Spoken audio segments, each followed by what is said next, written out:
Y continuamos entonces con el estudio de los transistores. Vamos a ver qué pasa aquí. No me aparece. Vamos a mirar a ver qué pasa aquí.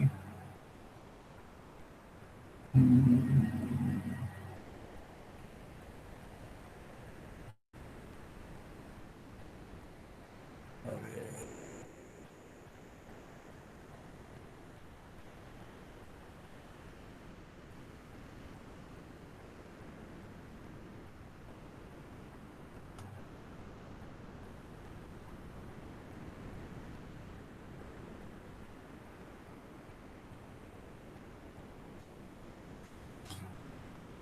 No sé por qué no me sale ahora.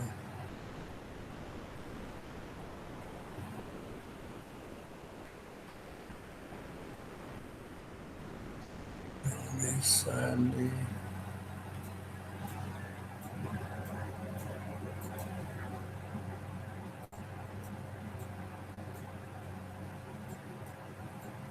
¿Qué pasa? Vamos a mirar a ver.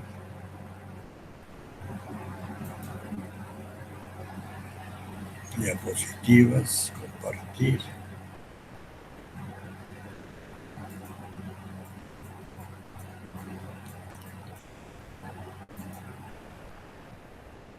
¿Aparece en pantalla las diapositivas?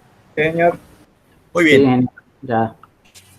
Habíamos quedado en el estudio de el problema que se denomina en los transistores el disparo con el lado de alta. Hay un problema cuando tenemos un transistor en los cuales el terminal emisor,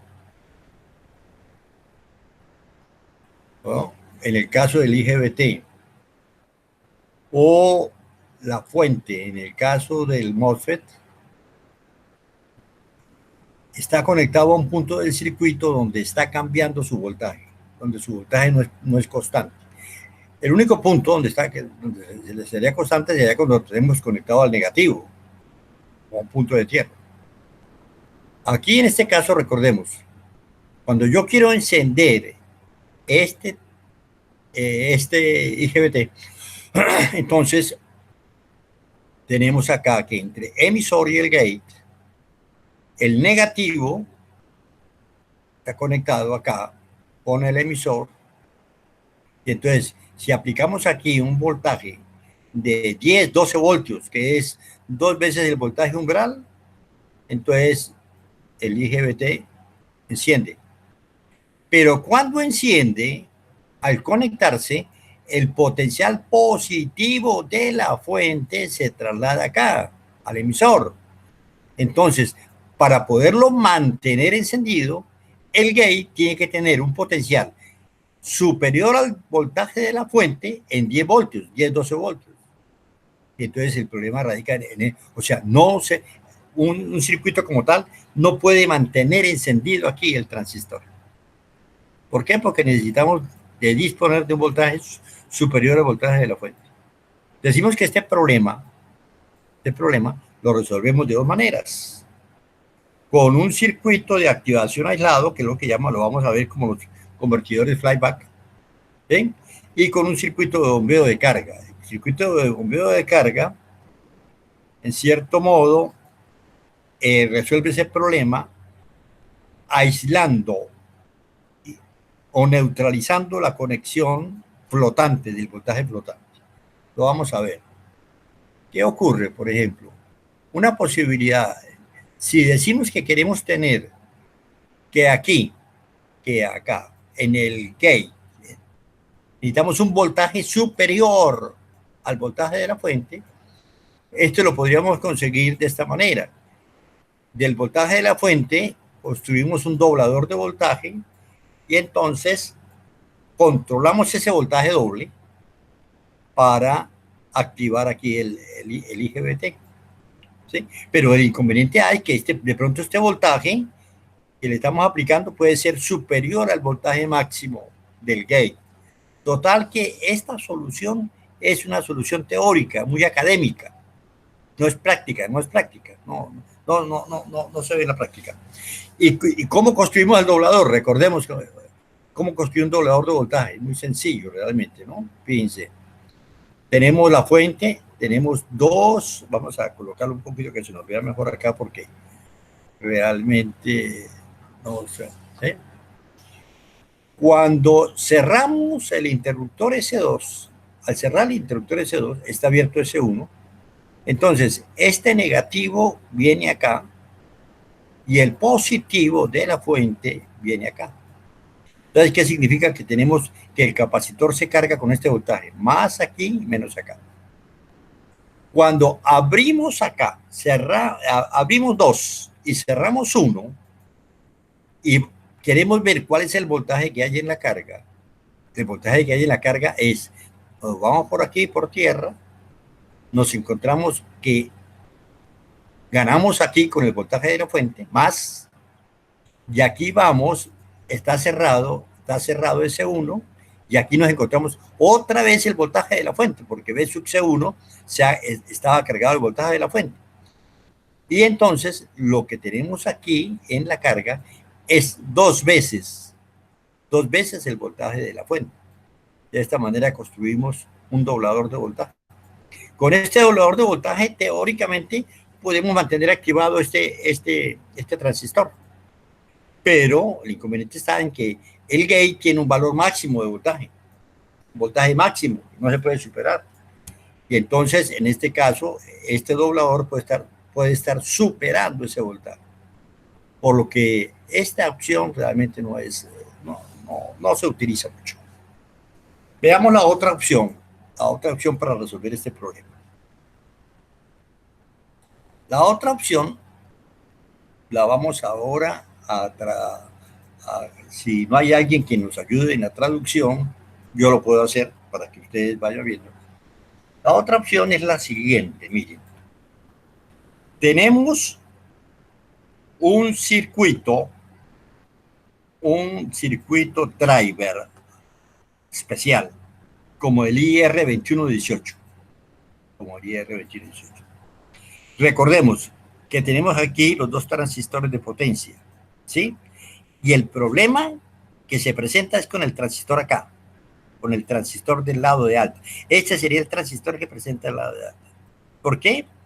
Porque aquí la fuente, el source, no está conectado a un voltaje fijo, sino que este voltaje puede estar cambiando. Este voltaje puede ser, atención, este voltaje puede ser, cuando está cerrado, este voltaje es el voltaje del circuito de potencia. Y cuando está abierto y este está cerrado, este voltaje va a ser el voltaje de la Tierra. O sea que este voltaje está cambiando. ¿Qué significaría entonces? Que aquí deberíamos estar aplicándole un voltaje superior al voltaje del sistema de potencia. Y la solución realmente es ingeniosa y muy sencilla realmente. O sea, las cosas a veces sencillas son las que resuelven los grandes problemas. Las soluciones complejas a veces complican más los problemas. ¿En qué consiste la solución de esto? La solución de esto consiste en tratar de mantener en paralelo, cuando el voltaje de aquí cambie, mantener en paralelo con el gate un voltaje de 10, 12 voltios, que sea independiente del voltaje del sistema de potencia. ¿Cómo se consigue eso? Eso se consigue a través de un diodo y un capacitor. Un diodo y un capacitor. ¿Qué ocurre? Que cuando aquí llega una señal, un 1, aquí llega un 1, entonces se activa SA. Déjenme ver porque estoy un poquito... esta es SA, sí. Al llegar un 1 aquí, o sea, un voltaje positivo, un 1, se activa SA, el negador me transforma un 0 aquí, me abre SB. Cuando llega un 1 aquí, me cierra este, me abre este. Muy bien. Entonces, Cuando está cerrado este 1 aquí, esté cerrado, póngale cuidado. Este capacitor que previamente se ha cargado el voltaje B sub C, generalmente 15 voltios. ¿Sí? ¿Qué ocurre? Que cuando cierra esto, el capacitor queda en paralelo con los terminales gate source. A ver, el gate por aquí viene a esto, está cerrado y viene a este. Y el source viene acá. O sea que el capacitor cargado a un voltaje B sub C va a estar en paralelo entre el gate y la fuente. Este voltaje es suficiente para mantenerlo encendido independientemente del voltaje que hay acá. Aquí puede haber lo que sea, 200 voltios, 100, 500, lo que sea. Independiente de eso, el voltaje entre el gate y el source va a estar dado por el voltaje del capacitor. Entonces, esto lo mantiene. Esto es para mantenerlo encendido, ¿no? Y esto ocurre cuando aquí hay un 1. Si aquí hay un 0, este se abre. Este se cierra. Ok. Y entonces, el transistor de abajo no hay problema, porque el transistor de abajo, cuando lo queremos encender, simplemente le llega a L0 una señal, un positivo de un voltaje B sub C. Entonces, en este momento él enciende, y como abre,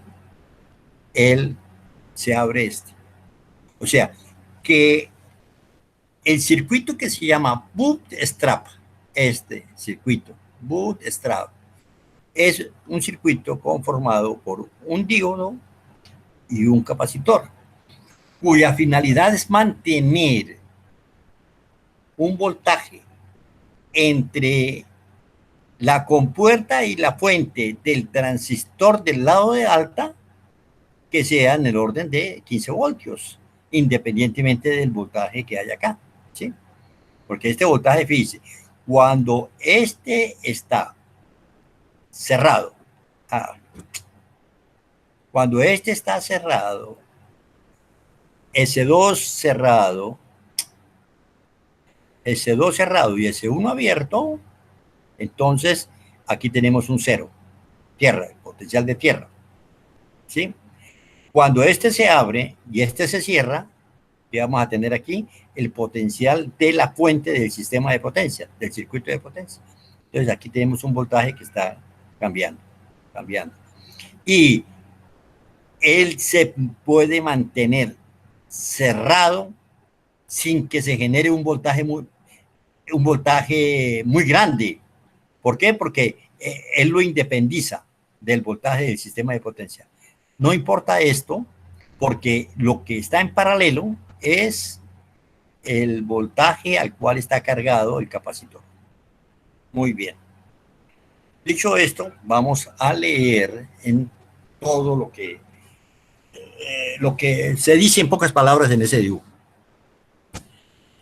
Entonces vamos a decir, mire, que la figura 244 muestra un circuito que produce un voltaje, una forma de onda de voltaje a la salida conmutada y que contiene dos MOSFETs.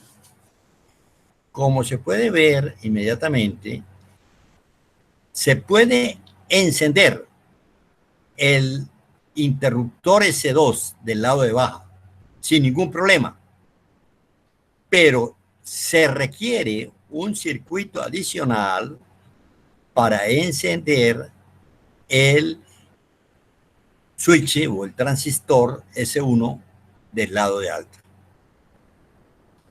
El circuito de potencia se provee, se alimenta por una fuente DC, que es B sub DC, con respecto a la referencia de tierra.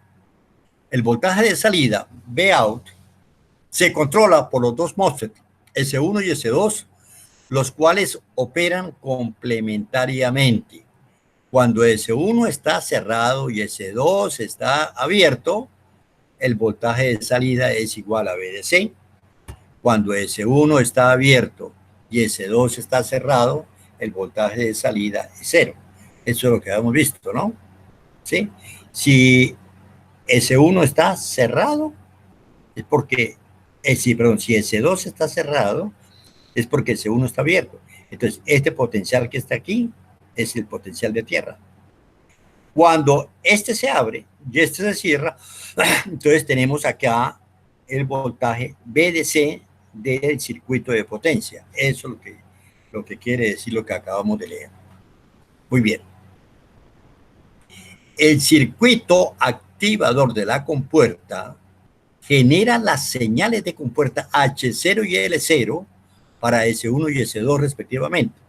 O sea que el circuito de disparo, cuando queremos que se encienda el transistor S1, aparece un 1. Aparece una señal. Cuando queremos que se encienda el transistor de baja, aquí aparece un 1. Y estas señales son complementarias. ¿Okay? Es lo que quiere decir. Entonces dice, el circuito genera las señales H0 y L0 para S1 y S2 respectivamente. El circuito activador de la compuerta es suministrado, alimentado por una fuente B sub CC, generalmente 15 voltios, con respecto a la referencia B sub SS. O sea, este voltaje, lo medimos, este voltaje está con relación a este voltaje, B sub SS, ¿sí? Generalmente este voltaje está en el orden de los 15 a 20 voltios. 15 a 20 voltios. ¿Okay? Es lo que quiere decir. Es como está alimentado el voltaje de alimentación del integrado activador de compuerta. Muy bien. La referencia BSS es conectada a la fuente, al lado de la fuente del MOSFET de CO2, o sea, el transistor con el lado de abajo. Sin embargo, la fuente del lado del MOSFET de alta,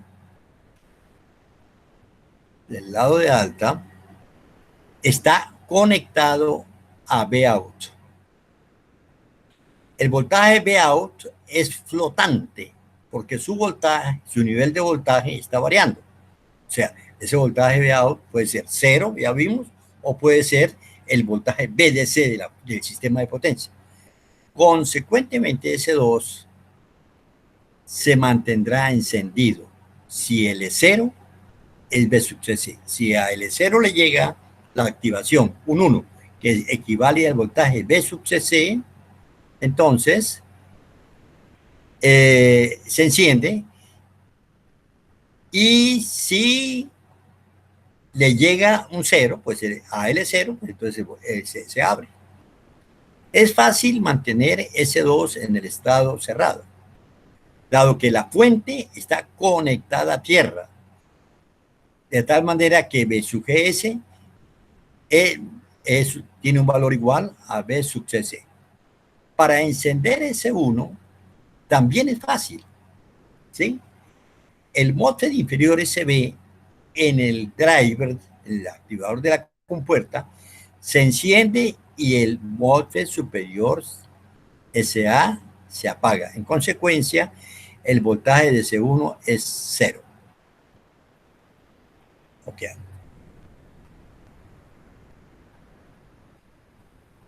Ok. Cuando hemos dicho que este está activado, ¿sí? Al estar activado aquí hay un 0. Para encender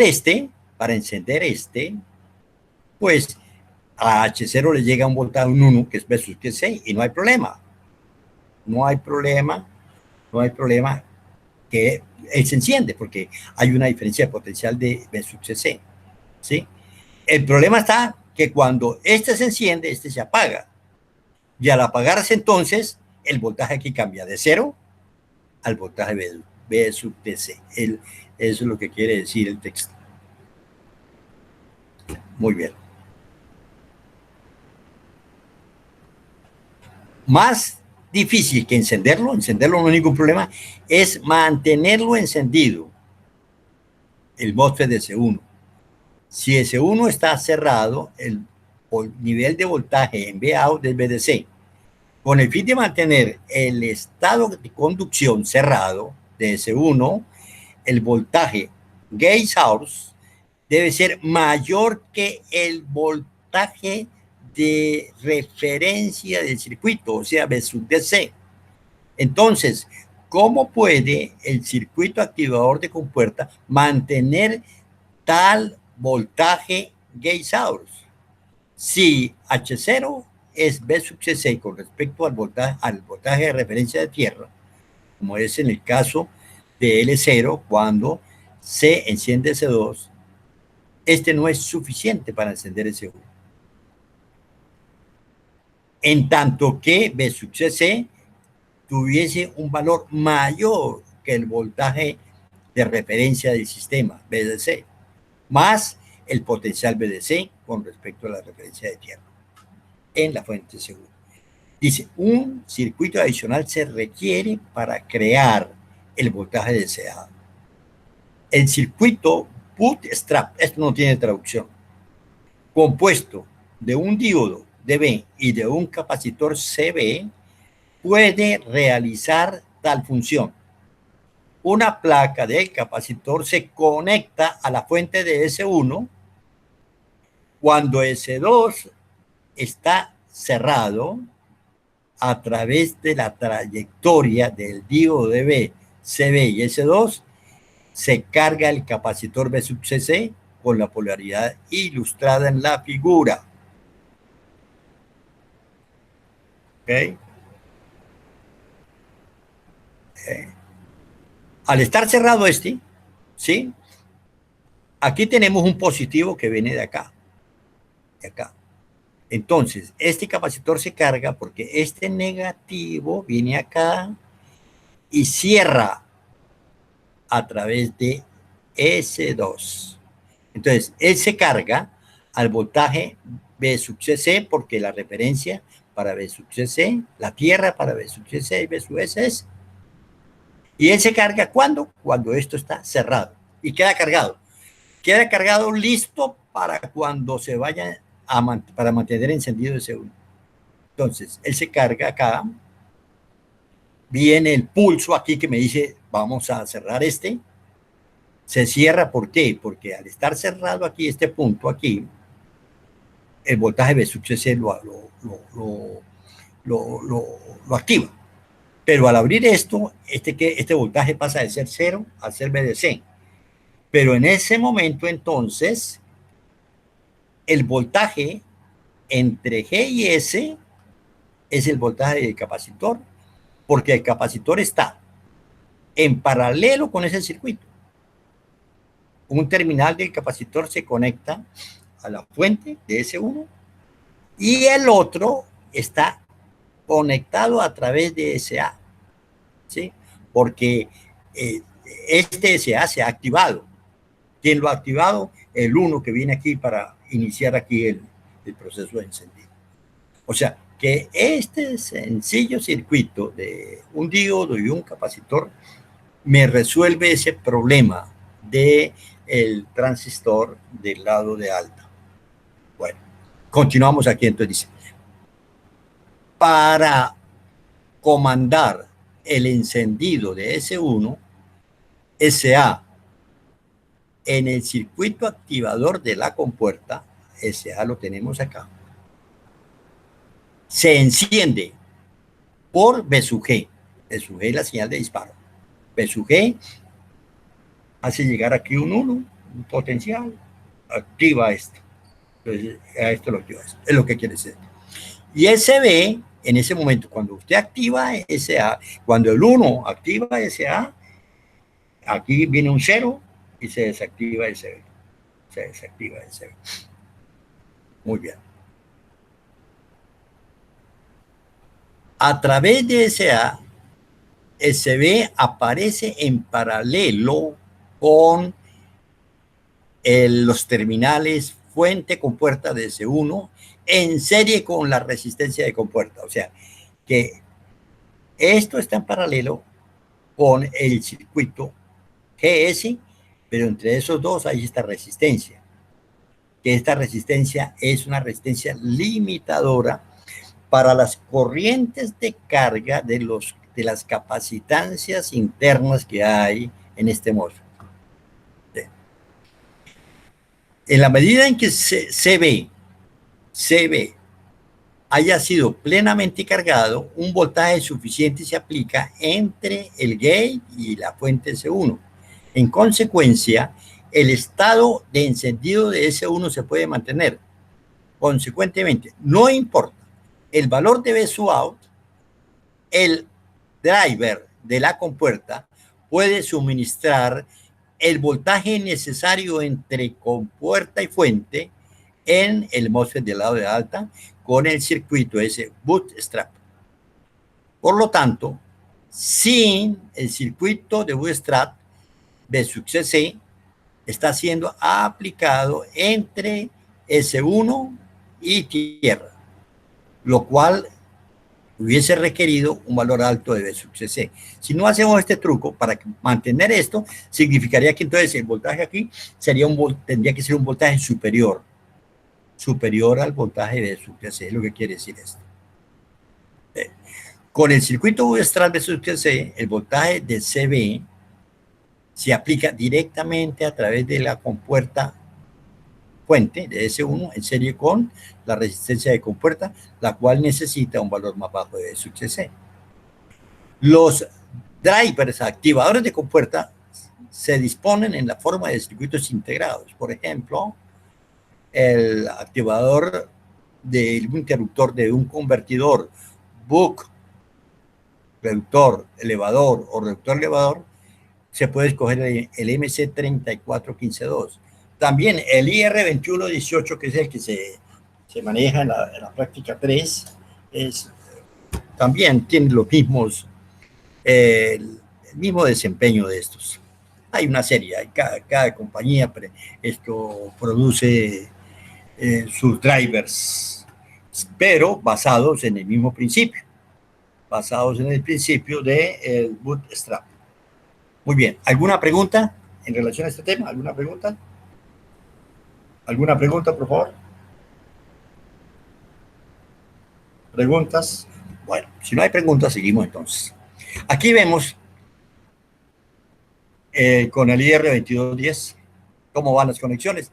Es el mismo principio, solamente que aquí el DIO está dentro del circuito. El DIO no es un elemento externo, está dentro del integrado.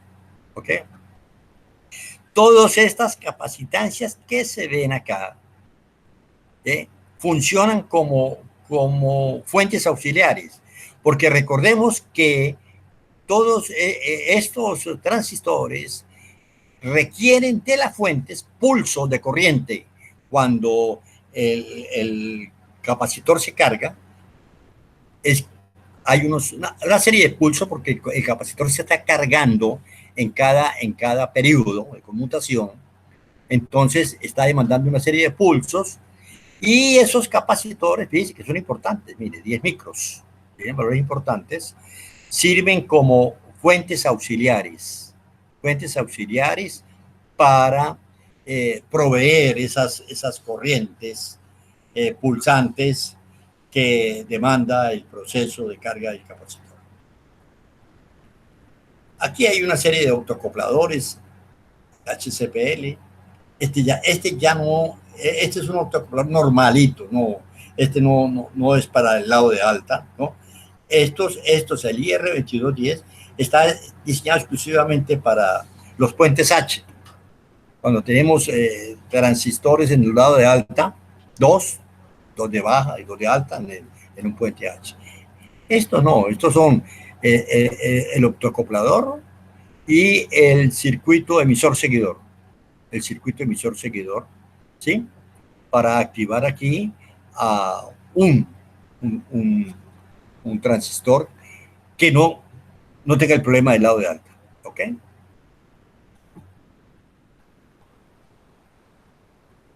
E igual, hay una serie de autoacopladores, ¿sí?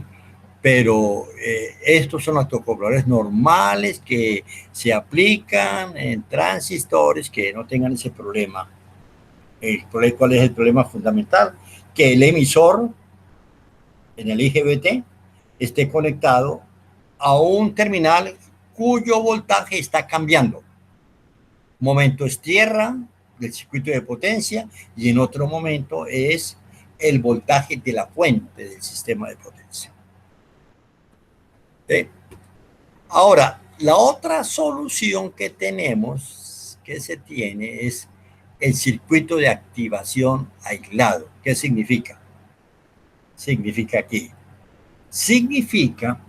que aquí tenemos un optoacoplador sencillo, el HCPL 2211. Este es un optoacoplador, ¿sí? Pero fíjense lo siguiente, toda esta función, todo esto lo hace este driver normal. Este driver normal lo hace, ¿sí? Entonces, con este driver normal aquí, hacemos la función de este y de este, ¿ok? Entonces, en ese momento, lo que tenemos, fíjense, como en este momento se resuelve el problema del lado de alto con un driver normal, ¿sí? Pero fíjense lo siguiente, ¿no? Este transistor es el que tiene el problema. ¿Por qué? Porque en este terminal, aquí en el emisor, este voltaje está cambiando. O es 0, o es 100 voltios, 200, cualquiera que sea el voltaje del sistema de potencia. Entonces, nos evitamos esto conectando. Las fuentes debe estar conectada entre qué. Aquí debe estar el positivo y aquí debe estar el negativo. Y esa fuente debe ser 12 voltios, 15 voltios. Entonces, ¿qué pasa? La aislamos. Y entonces por eso tenemos aquí un transformador. Entonces, estamos proveyendo una fuente de 12 voltios, fíjense, de 12 voltios, que está aislado. El negativo no tiene nada que ver con ninguna tierra ni con ningún terminal negativo de la fuente. Este es un terminal aislado. Entonces, al conectar estos dos terminales de esa fuente aislada, ¿por qué está aislada? Porque estamos utilizando el transformador. Aquí la función del transformador es una función de aislamiento. Entonces, conectamos este positivo aquí, ya no necesitamos todo porque todas estas dos funciones las hace un solo driver, ¿ok? Todo esto, le conectamos a la alimentación de ese driver, 12 voltios o 15 voltios, positivo aquí, y el negativo al emisor. Entonces, ¿qué resulta? Que no me importa qué esté ocurriendo aquí en el circuito de potencia, porque el circuito de activación cierras por acá, cierras a través del secundario de este transformador que no tiene ninguna conexión eléctrica con ninguna otra parte del sistema. A esto se llama la activación de FET con el circuito de activación aislado. A esto es lo que se conoce, lo vamos a ver posteriormente, como un convertidor DC-DC flyback. Entonces, estamos proveyendo una fuente aislada para alimentar al transistor que tiene el problema del lado de alta con un driver normal, cualquiera de los drivers que estos o el anterior, cualquiera de ellos, este HCPL o este driver de IGBT. Entonces, se usa un driver normal en ese caso y no hay ningún problema, ¿no?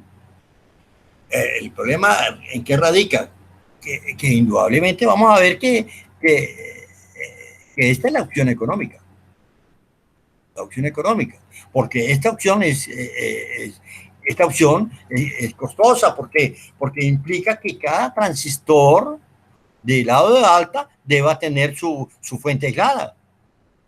Entonces, esta opción de la fuente aislada es una opción que se utiliza en ocasiones, en muchas ocasiones, sobre todo en los variadores de velocidad de los motores polifásicos de inducción, ¿sí? Pero es una solución costosa, ¿no? ¿Eh? Lo normal es usar el circuito bootstrap de esos drivers que tienen ese circuito. ¿Qué horas tenemos, por favor? ¿Qué horas tenemos que no tengo horas? Un ¿Aló? cuarto para las 3, ingeniero. Bueno, vamos a dejar por hoy aquí para iniciar entonces en la clase de mañana el circuito Snoover. ¿Ok? Bueno, volviendo aquí con el tema de ese compañero de ustedes que cambió de frecuencia. Yo lo llamo un cambio de frecuencia. La muerte, en mi opinión, no existe. No existe. Yo vengo reflexionando sobre esa situación desde muchos años atrás. Muchos años atrás. Y uno toma información de un lado, de otro lado. Yo he transitado por muchas corrientes filosóficas. ¿Sí? Y uno va y toma lo mejor que uno va construyendo, cada quien construye su camino, cada quien explica la vida de acuerdo a su nivel evolutivo, óigase bien, ¿sí? Hay personas que resuelven los problemas mediante la aritmética, porque bueno, lo que vio fue la aritmética, y lo resuelven, bien, no hay problema. El que ve álgebra dice, no, pues yo lo puedo resolver más fácil, también lo resuelve. O sea, que la explicación de la vida, cada quien la construye de acuerdo a su nivel evolutivo. Eso es. Lo importante es que ese nivel evolutivo hay que estarlo buscando. Uno debe estar en una continua búsqueda, ¿no? No debe contentarse con las respuestas que le dan las creencias. Debe indagar, debe cuestionar, debe ser un pensador crítico, evaluador. Y al evaluar esas respuestas que le dan las creencias, la gente va construyendo, va avanzando gradualmente en ese camino. ¿Sí? Y llega uno después de muchos años de reflexión y dedicación, porque a esto yo le he dedicado más tiempo que al estudio de la ingeniería. He dedicado muchas horas. Y llega uno a cosas que han descubierto hace muchos años, culturas muy antiguas, culturas como los egipcios, por ejemplo. ¿Eh? Cuando ellos tenían un proverbio, un aforismo muy importante que dice, la luz, la vida y el amor son eternos. ¿Sí? La luz, la vida y el amor son eternos. Y la vida es eterna y continuada. Y estamos en ese proceso. De ahí la importancia de que uno debe valorar a los compañeros de camino. Tenemos un camino y tenemos muchas probabilidades de conseguirnos diferentes compañeros. Hay que valorar a esos compañeros de camino que nos ayudan a crecer. Nos ayudan a crecer en esa búsqueda particular, personal. Para eso no hay recetas, para eso no hay algoritmos. Cada quien resuelve el problema de acuerdo a su nivel evolutivo. Pero lo importante es que lo resuelva. ¿Sí? Porque cuando él lo resuelve, es producto de su convicción y no de creencias. ¿Okay? Entonces, todos estos acontecimientos dolorosos que significan que una persona joven cambie, no termine su tarea. No termine su tarea. Porque venimos a hacer una tarea. Nosotros somos espíritus que estamos experimentando, viviendo una experiencia material, terrenal. Y entonces, por eso es importante que cuando una persona muere súbitamente, pues queda un poquito desconectada, ¿no? Entonces hay que ayudarla en amor a que reconozca su nuevo estado. a que reconozca su nuevo estado. Eso lo van a ver ustedes cuando vean esa película, es muy interesante. Esa persona tiene un gran conocimiento esotérico, y entonces es una situación parecida como si de pronto ahorita a mí alguien me sacara de Cúcuta y me llevara a un sitio que yo nunca he ido, Nueva York, por ejemplo, y me coloquen allá, completamente desconectado, desubicado, sin ninguna referencia, pues se siente uno un poco desconcertado, terriblemente desconcertado, no sabe qué está pasando, ¿sí? ¿Sí? Cuando la transición es producto de una enfermedad que es más gradual, el espíritu se va acomodando, se va acomodando. Y la transición es mucho más suave, menos traumática. Las transiciones que ocurren cuando las personas son jóvenes, producto de accidentes o producto así de estas enfermedades inesperadas, pues se presenta un trauma. Y hay que entonces los amigos, sus compañeros, enviarles esos pensamientos de amor que lo ubiquen, que le hagan reconocer su nueva realidad y que siga su camino. Bueno, muchachos, nos despedimos por el día de hoy y mañana nos veremos. Que tengan una feliz tarde. Listo, ingeniero, hasta luego. Hasta luego, ingeniero. Hasta luego. Hasta luego. Hasta luego, ingeniero. Hasta luego, felicidades.